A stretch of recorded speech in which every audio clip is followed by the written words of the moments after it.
हम इस वीडियो में देखेंगे hormone secretion, transport and clearance from the blood. सबसे पहले hormone secretion after a stimulus and duration of action of different hormones, यानी कि एक स्टिमुलस के बाद हार्मोन जो है वो कितनी देर में निकलता है और अपना एक्शन परफॉर्म करता है। कुछ हार्मोन्स जो होते हैं वो विद इन सेकेंड्स रिलीज़ होते हैं स्टिमुलस के बाद और अपना एक्शन भी विद इन सेकेंड्स परफॉर्म करते हैं। इसकी एग्जांपल हमारे पास है एपिनेफ्रीन और नोर एपिनेफ्रीन।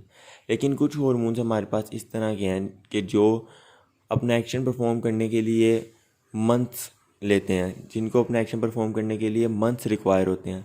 इसकी एग्जांपल हमारे पास है ग्रोथ हार्मोन और थायरोक्सिन हार्मोन। अब हम देखते हैं कि हमारे ब्लड के अंदर हार्मोन की कंसंट्रेशन कितनी है। एक अंदाजे के मुताबिक हमारे ब्लड के अंदर हार्मोन्स की कंसंट्रेशन बहुत ज़्यादा कम है।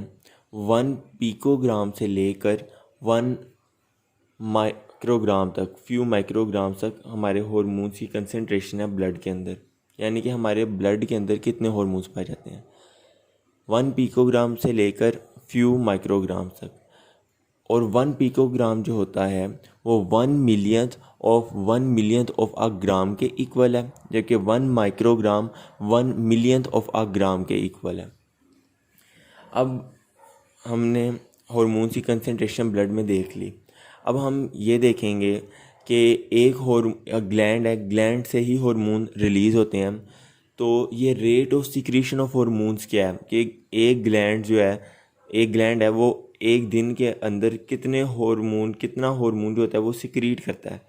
तो इसकी वैल्यू हमारे पास है 1 माइक्रोग्राम से लेकर फ्यू मिलीग्राम्स पर डे, यानी कि माइक्रोग्राम से लेकर मिलीग्राम तक rate of secretion of hormone है। उसके बाद हम देखेंगे फीडबैक कंट्रोल सिस्टम। अब हार्मोन्स जो होते हैं वो नेगेटिव फीडबैक से चलते हैं। नेगेटिव फीडबैक हार्मोनल सिस्टम बड़ा इंपॉर्टेंट होता है।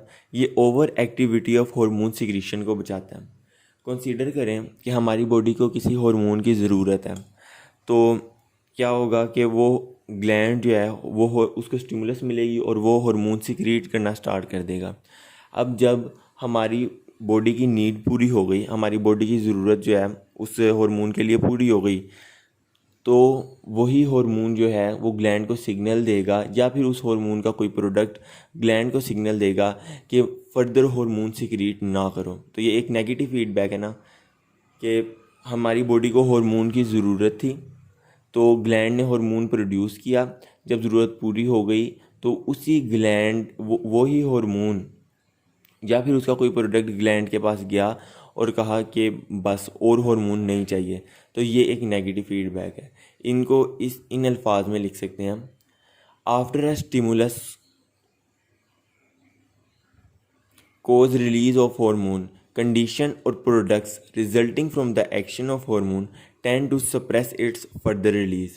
In other words, the hormone or one of its product has a negative feedback effect to prevent oversecretion of hormone or overactivity at the target tissue. अब वो एक बात यहाँ पर explain करते हैं कि कंट्रोल्ड वेरिएबल क्या चीज़ है, कि ग्लैंड को कौन सिग्नल दे रहा है कि आपने फर्दर हार्मोन जो है वो सिक्रीट नहीं करना। तो ये लिखा हुआ है इन्होंने कि कंट्रोल्ड वेरिएबल जो होता है वो degree of activity of target tissue है, सिक्रेटरी रेट ऑफ हार्मोन नहीं है। अब इस बात का क्या मतलब है कि अब एक ग्लैंड जो है वो हार्मोन रिलीज़ कर रहा है क्योंकि हमारी बॉडी को उसकी ज़रूरत है, तो वो तो रिलीज़ करता चला जाएगा। अब उसको रोकने वाला कौन है? उसको रोकने वाला जो है वो टारगेट टिश्यू है। जब टारगेट टिश्यू के ऊपर ज़रूरत पूरी होगी तो वो सिग्नल सेंड करेगा ग्लैंड को कि आप फर्दर रिलीज़ नहीं करना। तो फिर कंट्रोल्ड वेरिएबल हमारे पास क्या होगा? Degree of activity of target tissue, not the secretory rate of the gland, secretory rate of the hormone. अब ये जो फीडबैक कंट्रोल सिस्टम है ये जीन ट्रांसक्रिप्शन और जीन ट्रांसलेशन के अंदर भी इन्वॉल्व है। अब कुछ हार्मोन्स जो होते हैं वो पॉजिटिव फीडबैक से भी ऑपरेट करते हैं। हमारी बॉडी के अंदर जहाँ पे नेगेटिव फीडबैक चल रहा है वहाँ पे पॉजिटिव फीडबैक भी चल रहा है। पॉजिटिव फीडबैक की एग्जांपल लें। पॉजिटिव फीडबैक से एक तो हमारा सर्ज ऑफ हार्मोन होगी, यानी कि हार्मोन जो है वो बढ़ने लग जाएगा। इसको एग्जांपल से एक्सप्लेन करते हैं। ओव्यूलेशन से पहले एस्ट्रोजन प्रोड्यूस होता है। ये एस्ट्रोजन जाके एंटीरियर पिट्यूटरी के ऊपर एक्ट करता है और वहाँ से ल्यूटिनाइजिंग हार्मोन रिलीज़ करवाता है। ये जो ल्यूटिनाइजिंग हार्मोन है वो ओवरीज के ऊपर आकर लगता है और ओवरीज होती हैं वो और एस्ट्रोजन बनाती हैं।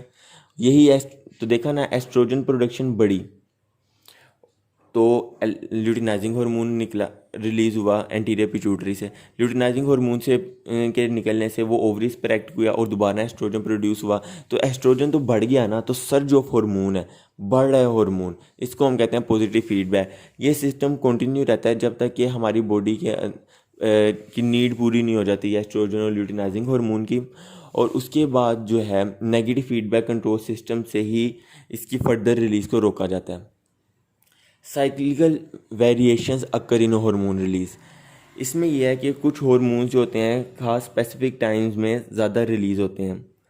फीडबैक इफ़ेक्ट को ये ओवरकम कर लेते हैं। हमारा ग्रोथ हार्मोन जिस तरह है वो अर्ली पीरियड ऑफ स्लीप के अंदर ज़्यादा प्रोड्यूस होता है और लेटर स्टेजेस ऑफ स्लीप के अंदर कम प्रोड्यूस होता है। इसके अंदर बस ये याद रखना है। अब transport of hormones in the blood. हमारे कुछ हार्मोन्स जो होते हैं वो वाटर सोल्यूबल होते हैं और कुछ हार्मोन्स हमारे पास जो होते हैं वो लिपिड सोल्यूबल होते हैं। इसी हम इनको क्लासीफाई भी हार्मोन्स को इस बेस पर कर सकते हैं, सोल्यूबिलिटी की बेस के ऊपर। एक तो हमने हार्मोन्स को केमिकल नेचर के ऊपर हमने इनको क्लासीफाई किया था, जिसके अंदर हमने कहा था कि हार्मोन्स 3 टाइप्स के अंदर आ जाएंगे, प्रोटीन और पॉलीपेप्टाइड्स, स्टीरॉयड हार्मोन्स और डेरिवेटिव्स ऑफ अमाइन।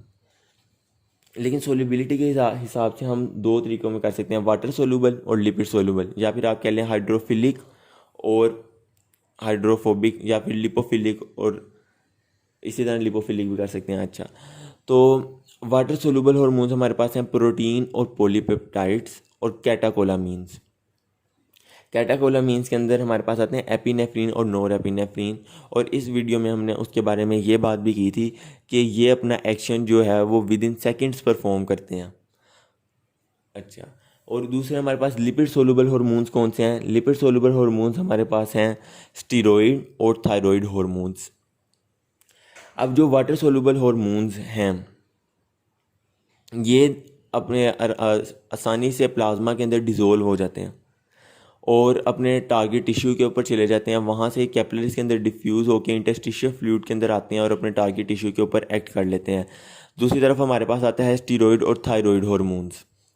जो हमारे पास स्टीरॉयड और थायराइड हार्मोन्स हैं ये प्लाज्मा के अंदर सिंपली डिफ्यूज़ नहीं हो सकते, ये एक प्लाज्मा प्रोटीन के साथ बाउंड कर जाते हैं।